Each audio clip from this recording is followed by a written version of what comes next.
بسم اللہ الرحمن الرحیم فرع مشبہ اذا من اسماء الزمان المستقبلی کاذا لا یضاف الا الى الجملة الفعلیة قالہ فی شرح الکافیۃ نقلا عن سیبویہ۔ اس سے پہلے اذا کے بارے میں اور اذ کے بارے میں گفتگو کی، یعنی دائم الاضافہ اسماء میں سے ایک کیا ہے؟ اذا ہے۔ اذا زمان مستقبل کے لیے ہے، اذا شرط ہے، معنی مستقبل ہے، اور اس کا حکم پہلے بتا دیا کہ یہ جملے فعلیہ کی طرف اضافہ ہونا لازم ہے، اور اس کے مقابل میں اذ ہے۔ اذ زمان ماضی کے لیے استعمال کیا جاتا ہے، ظرف زمان ماضی ہے، اور اس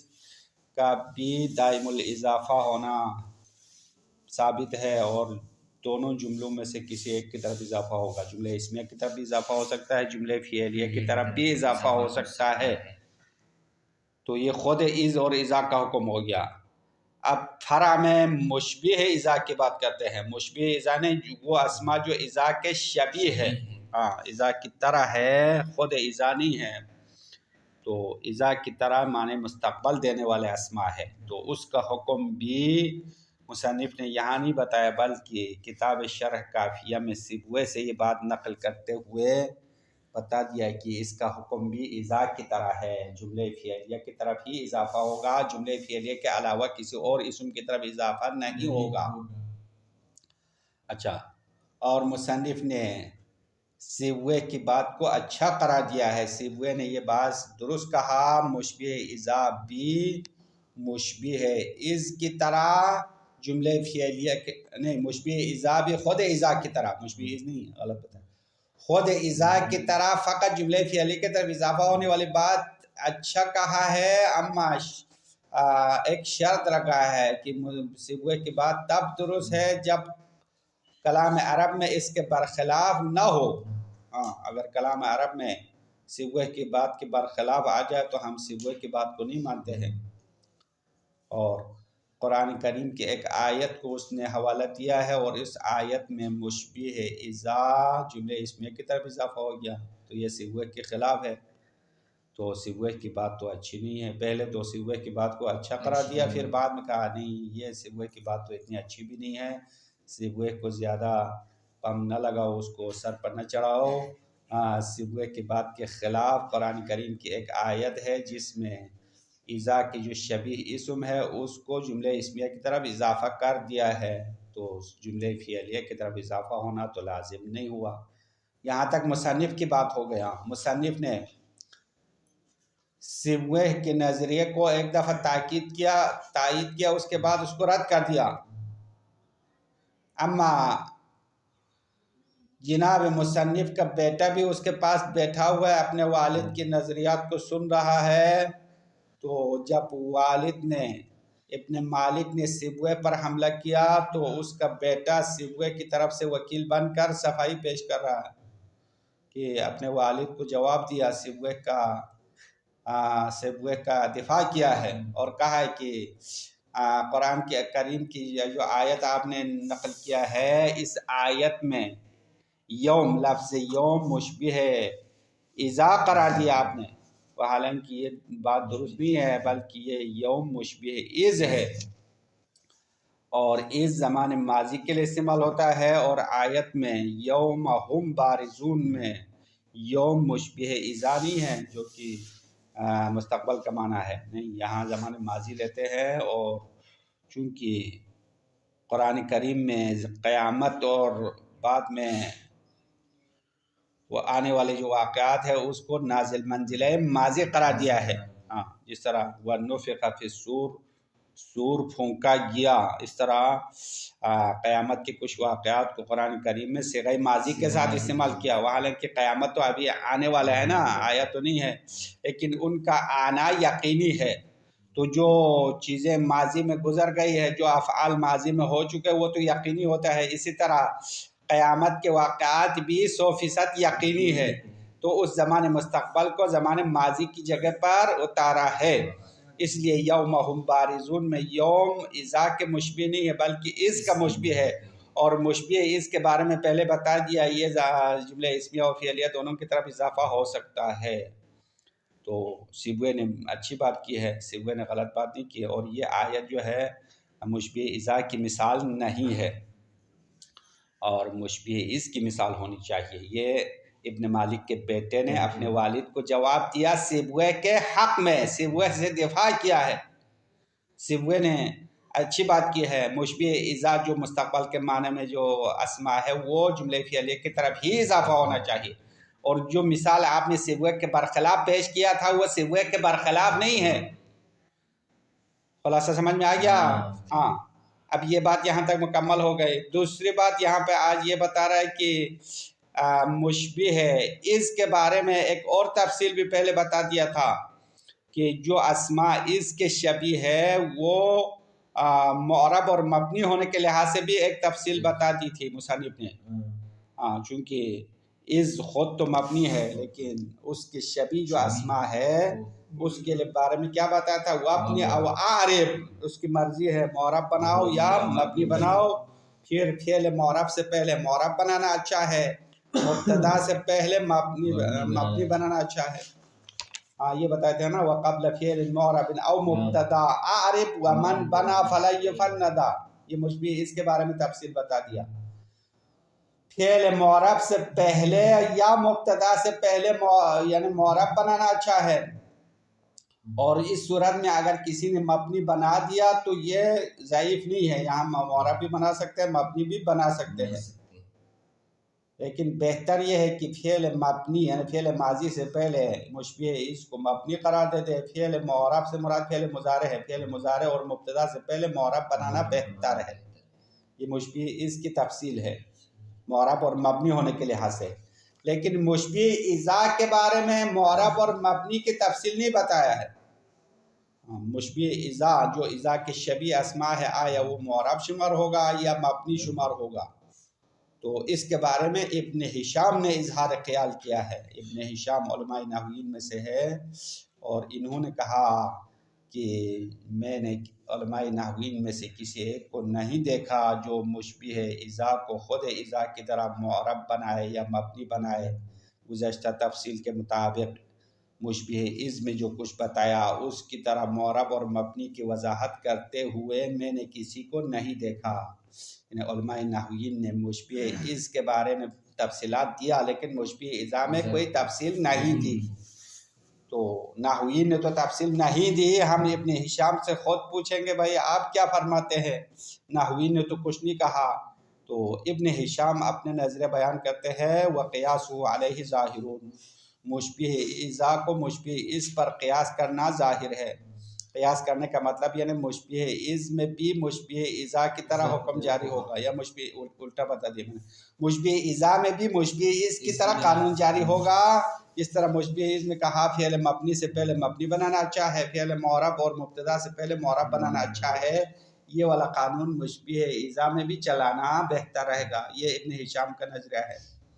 اور اس کی مثال بھی قرآن کی آیت سے دیا ہے، ھذا یوم ینفع الصادقین صدقہم، یہ مثال دیا۔ تو یہ ھذا یوم کو یوم مشبہ اذا قرار دیا ہے، اور ھذا مبتدا کے بعد ہے، اور ھذا مبتدا ہے یوم ینفع، یوم میں شاید مثال یوم فعل معرب سے پہلے آیا ہے، ینفع سے پہلے، تو اس کو معرب بنا دیا، یوم کو اپنی نہیں بنایا۔ تو ابن ہشام کہہ رہے کہ اس آیت میں یوم کو معرب بنانا بہتر ہے، یہ مشبہ اذا ہے، مشبہ اذا ہے کیونکہ یہ قیامت کے بارے میں ہے۔ ھذا، یہ دن وہ دن ہے جس دن سچوں کو اس کی سچائی فائدہ دینے والی ہے۔ تو قیامت کے دن سچوں کو ان کی سچائی فائدہ دینے والے ہیں، تو مشبہ اذا ہو گیا نا، یوم مشبہ اذا ہے۔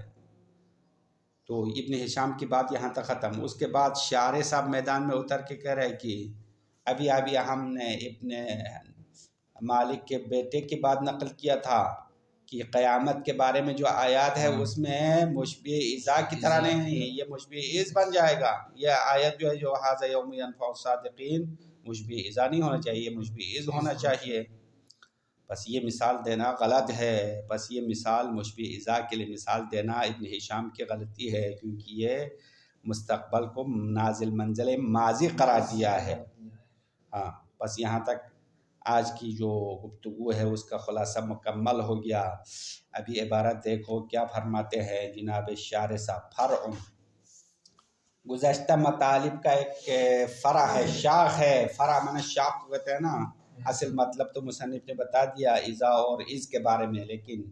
اس کے شبیہ اسماء کی بات کرو، خود از اور اذا کو چھوڑو، اس کے معنی والے اسماء کی بات یہاں سے شروع ہے۔ مشبہ اذا من اسماء الزمان المستقبلی،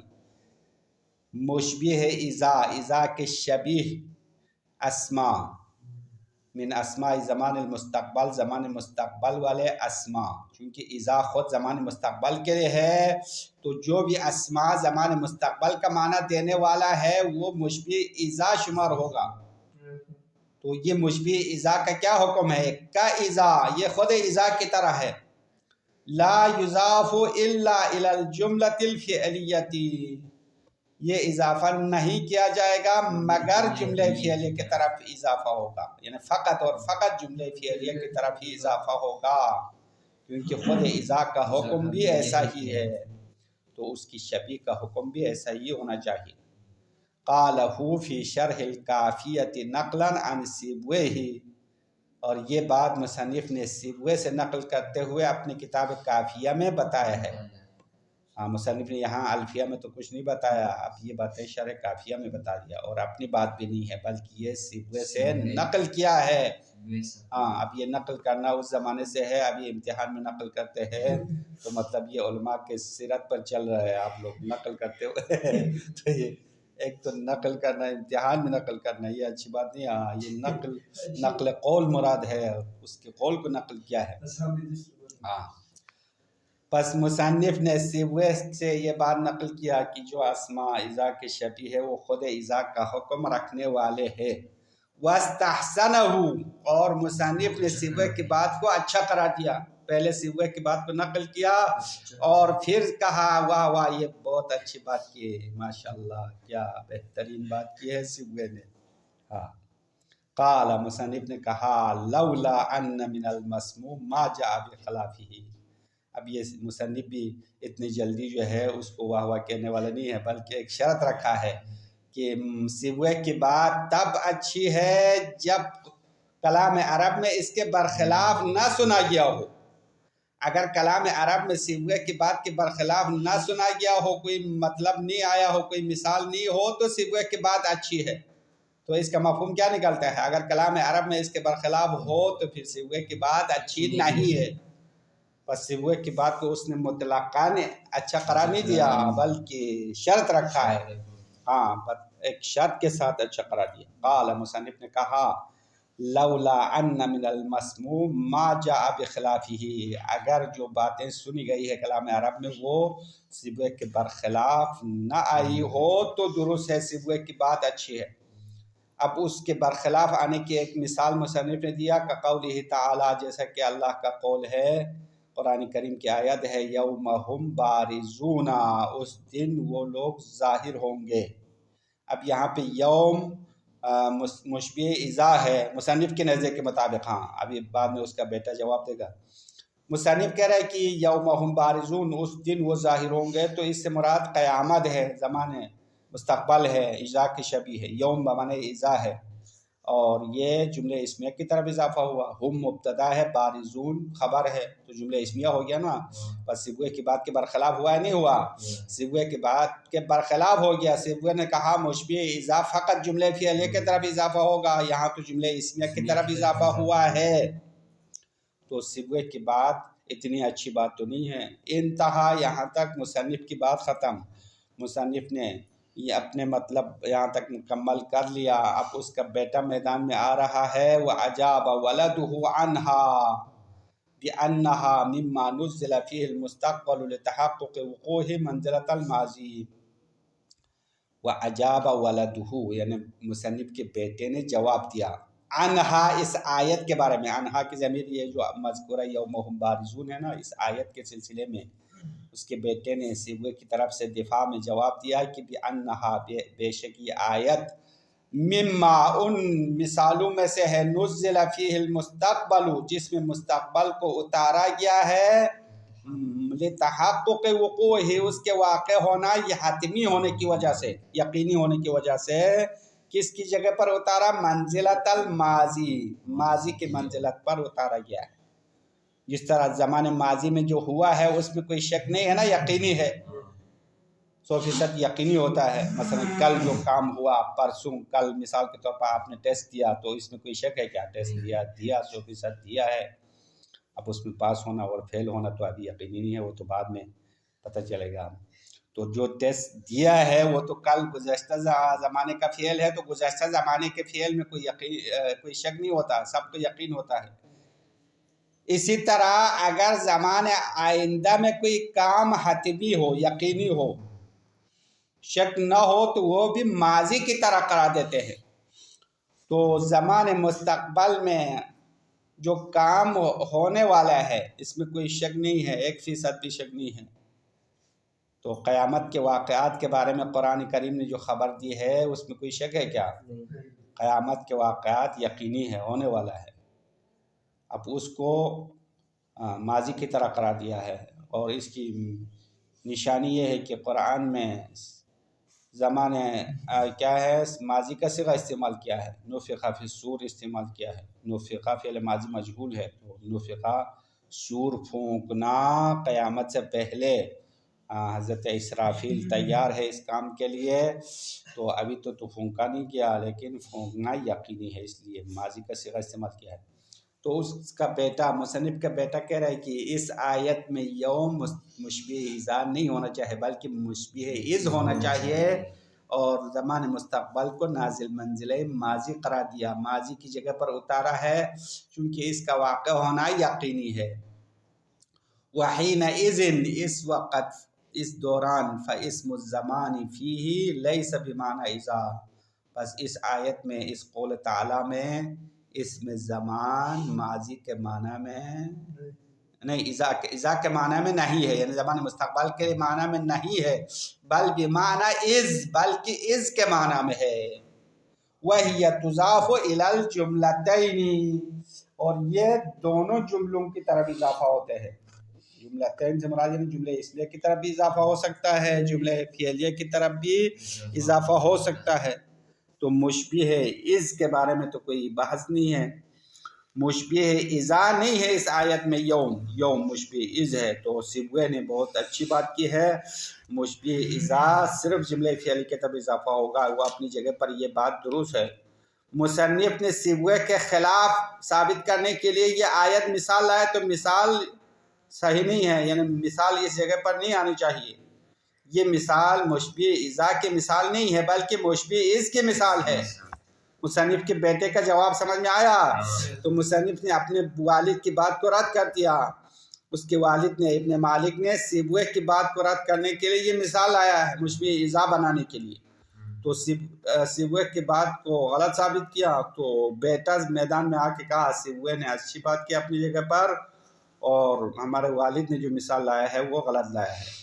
مثال مشبہ اذا کے لیے نہیں ہونا چاہے بلکہ مشبہ اذ کے لیے ہے اور جو اسماء اذ کے شبیہ ہے وہ جملے اسمیہ کی طرف اضافہ ہونے کے قابل ہے ہم جملے فعلیہ کی طرف اضافہ ہونے کے بھی قابل ہے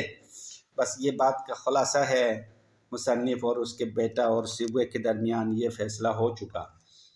پھر اس کے بعد ابن ہشام آ رہا ہے قال ابن ہشام ولم ار من صرح بأن مشبہ اذا کا مشبہ اذ یبنى ویعرب بالتفصیل السابق ابن ہشام کہہ رہا ہے کہ آپ لوگوں نے مشبہ اذا کے اضافہ ہونے کی بات تو کر لی جملے اسمیہ کی طرف اضافہ ہونا جملے فعلیہ کی طرف اضافہ ہونا یہ باتیں ہو گئی لیکن اس کے معرب اور مبنی ہونے کی بات کیوں نہیں کی یہ تو تفصیل اذ میں جو دیا ہے نا مشبہ اذ میں تفصیلات دیا ہے تو مشبہ اذا میں بھی یہ تفصیلات دینا چاہیے کیوں نہیں دیا یہ تو اس کو نظر انداز کیا ہے یہ تو اچھا نہیں کیا قال ابن ہشام نے کہا ولم ار من میں نے اس کسی کو نہیں دیکھا صرح بأن مشبہ اذا کہ جس نے وضاحت کی ہو کہ بے شک مشبہ اذا کا مشبہ اذ اس کے مشبہ کی طرح یبنا و یعرب، جس کو معرب اور مبنی بنایا جاتا ہے بتفصیل سابق، گزشتہ تفصیل کے مطابق۔ گزشتہ تفصیل سے مراد ہم نے ابھی اشارہ کیا کہ وہی مشبہ از میں جو تفصیلات بتایا تھا، وقبل فعل معرب او مبتدا والی تفصیل ہے کہ فعل مبنی سے پہلے مبنی بنانا بہتر ہے، فعل معرب یا مبتدا سے پہلے معرب بنانا بہتر ہے۔ یہ تفصیل مشبہ از میں دیا، لیکن مشبہ اذا میں تفصیل دیتے ہوئے میں نے کسی کو نہیں دیکھا۔ علماء نحویین یہاں پہ آ کے خاموش ہو گئے، کچھ نہیں بتایا۔ خود ابن ہشام اپنے نظریہ پیش کرتے ہیں، وَقِيَاسُهُ عَلَيْهِ ظَاهِرٌ، وَقِيَاسُهُ یعنی مشبہ اذا کو مشبہ از پر قیاس کرنا ظاہر ہے۔ قیاس کا مطلب یعنی ایک چیز کو دوسرے پر حمل کرنا، اس کی طرح قرار دینا، اس کو قیاس کہتے ہیں۔ یعنی ایک چیز دوسرے کی شبیہ ہو تو مشبہ کا حکم مشبہ بہ کے لیے، مشبہ بہ کا حکم مشبہ کے لیے لاگو کرتے ہیں، اس کو کہتے ہیں قیاس۔ تو قیاس تو احکام فقہی میں تو جائز نہیں ہے۔ ابو حنیفہ صاحب قیاس کرتے تھے، تو ابو حنیفہ کے قیاس حکم شرعی میں لاگو نہیں ہوتا ہے، لیکن باقی احکام عقلی میں قیاس جاری ہوتا ہے۔ یعنی دو چیزیں آپس میں شبیہ ہو تو ایک کا حکم دوسرے پر لاگو کر سکتے ہیں نا، تو حکم عقل میں یہ ٹھیک ہے، لیکن احکام شرع میں قیاس حرام ہے، جائز نہیں ہے، قیاس سے حکم ثابت نہیں ہوتا ہے۔ تو ابن ہشام نے کہا مشبہ مشبہ اذا کو مشبہ از پر قیاس کرنا ظاہر ہے۔ وقیاسہ کی ضمیر لوٹاؤ مشبہ اذا، چونکہ ہمارے پاس مشبہ اذا میں ہے، تو مشبہ اذا کو مشبہ از پر قیاس کرنا ظاہر ہے۔ قیاس کرنے کا مطلب واضح ہو گیا، یعنی اس پر حمل کرنا، اس کی طرح قرار دینا، یہ ظاہر ہے۔ اور وَمِنْهُ، اور اسی میں سے ایک مثال ہے جہاں پہ مشبہ اذا میں معرب بنا دیا، هَذَا يَوْمُ يَنْفَعُ الصَّادِقِينَ صِدْقُهُمْ، هَذَا یہ دن ایسا دن ہے کہ يَنْفَعُ الصَّادِقِينَ سچوں کو فائدہ دے گا، صِدْقُهُمْ ان کی سچائی، تو ان کی سچائی سچوں کو فائدہ کب دے گا؟ زمان مستقبل میں، لأن المراد به المستقبل، کیونکہ اس آیت میں یوم سے مراد زمان مستقبل ہے اور مشبہ اذا ہے، اور مشبہ اذا فعل معرب سے پہلے آیا ہے، ینفع سے پہلے آیا ہے، اس لیے اس کو معرب بنا دیا، مبنی نہیں بنا دیا۔ اگر مبنی بنا دیا تو یوما ہونا چاہیے، تو یومو پڑا ہے، ھذا مبتدا یومو مضاف خبر ہے، تو مبتدا خبر بنا دیا ہے، مرفوع بنا دیا۔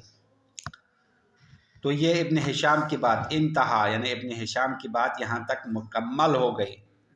اب شارح صاحب میدان میں اتر کے ابن ہشام کے خلاف بھی بتا رہے ہیں، فَقُلْتُ میں کہوں گا، قَدْ تَقَدَّمَ نَقْلًا عَنْهُمْ، بے شک علماء سے نقل کرتے ہوئے ابھی بات گزر گئی ہے کہ الاستدلال بہ علی مشبہ از، اسی آیت کے ذریعے سے مشبہ از پر استدلال کیا ہے۔ یعنی پیچھے دیکھو یہی مثال قرآن کی آیت والی مثال آیا ہے، مشبہ از میں بھی یہی مثال آیا ہے، ھذا یوم ینفع الصادقین، مشبہ از کے لیے مثال آیا، تو یہی ایک مثال مشبہ اذا اور مشبہ از دونوں کے لیے کیسے ہو سکتا ہے؟ تو از کے شبیہ والا اسماء میں سے ہے، ھذا یوم ینفع، یوم زمان مستقبل مراد نہیں ہے، بلکہ مستقبل کو نازل منزل ماضی قرار دیا ہے، تو یہ مثال آپ نہیں لا سکتے ہیں ابن ہشام، جناب ابن ہشام آپ نے مثال پھر غلط لایا۔ قلتو میں کہتا ہوں، قلتو یعنی شارح کہہ رہے ہیں، قد تقدم نقلا عنہم، بے شک علماء سے یہ بات نقل کرتے ہوئے گزر گئی ہے کہ الاستدلال به علی مشبہ از، اس آیت کے ذریعے سے، بھی کی ضمیر اس قول تعالی کے ذریعے سے مشبہ اس پر استدلال کیا ہے کہ لأنہ مما نزل فی المستقبل، یہ آیت ان مثالوں میں سے ہے جس میں مستقبل کو اتارا گیا ہے، لتحقق وقوعہ، اس کے واقع ہونا حتمی ہونے کی وجہ سے، منزلۃ الماضی، ماضی کی جگہ پر، لا سیما فی اولہ قال بلفظ الماضی، مخصوصاً اس آیت کے شروع میں لفظ قال بھی آیا ہے۔ قال ماضی ہے یا مضارع ہے؟ قال ماضی کا صیغہ ہے نا، تو قال اللہ تعالی یہ بھی آیا ہے شروع میں، قال اللہ تعالی، اللہ نے فرمایا، نیچے حاشیے میں پوری آیت لایا ہے، ھذا یوم ینفع الصادقین صدقہم، تو اللہ نے کہا ہے، کہا، حالانکہ یہ قیامت کے دن کہا جائے گا، تو یقول اللہ نہیں کہا، قال اللہ تعالی کا، تو اس قال سے پتہ چلتا ہے کہ یوم بمعنی مستقبل نہیں ہے، معنی ماضی ہے. بس یہ مثال ابن ہشام نے درست نہیں لایا ہے. یہاں تک آج کی بات مکمل ہو گئی ہے. وصلی اللہ علی محمد وآلہ الطاہرین.